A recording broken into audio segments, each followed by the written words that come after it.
મુકામ લીંબોદરા, તાલુકો મેઘરજ, જિલ્લો અરવલ્લી. લીંબોદરા ગામની અંદર શાળાઓ તથા ઓંગણવાડીની અંદર શુષ્કાળાઓ બનાવવામાં આવ્યા છે. બરાબર. તો આ શુષ્કાળાની અંદર કોન્ટ્રાક્ટરે શું કહેવાય કે બેદરકારી કરી છે. લોખંડના હળિયા વાપર્યા નથી, લાકડો મૂકી અને શું કહેવાય કે શુષ્ક ખાડા ઉપર પૂઠો મૂકીને બનાવ્યા છે. બનાવતા બીજા દિવસે શુષ્ક ખાડો ધરાશય થઈ ગયો છે. તો ઓંગણવાડીની અંદર જો બાળકો અંદર ડૂબી મરે અથવા રોગચાળો ફાટી નીકળે તો એના માટે જવાબદાર કોણ?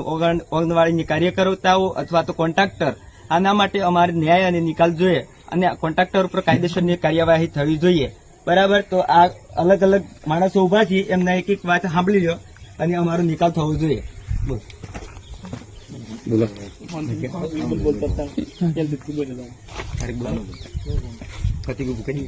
માન્ય શ્રી સરપંચ, અધિકારી શ્રી, તાલુકા પંચાયત, આ બધું કચેરીમાં તમે કામગીરી આપો છો, દરેક હેઠળ માટે યોજનાઓ વાપરી છે, પણ આ ખરાબ રીતે ચાલી છે. એના માટે શું કરશું?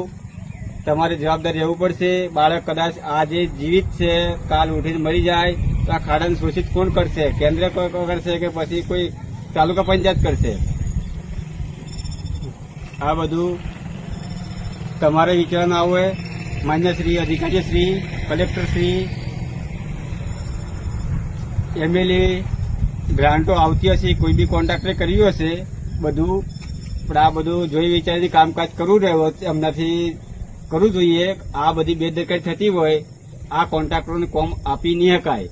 આજે આ નોર્મલ છે, કાલ ઉઠીને બીજું થઈ જાય તો પછી શું કરવાનું? અમારે ઉલ્લેખ જો છે એ માટે અમે જણાવવા એમાં કે કાલે ભેંસ પડી હતી, એક દિવસ બકરું પડ્યું હતું, તો પછી આજે છોકરું પડી જાય તો પછી શું કરશું? અમે જવાબદારી કોણ લેશે? બાળ અધિકારી પડી જાય તો અમે છોકરું આપણે આંગણવાડીમાં આવે 3 થી 4 મહિનાનું છોકરું નહીં આવતું, પણ 1 થી 2 વર્ષનું આવે, જાણી જોઈને આવ્યો, રમવા બહાર આવી ગયું, પડી જાય ખાડામાં, તો પછી એના માટે કોણ જવાબદાર રહેશે? બરાબર.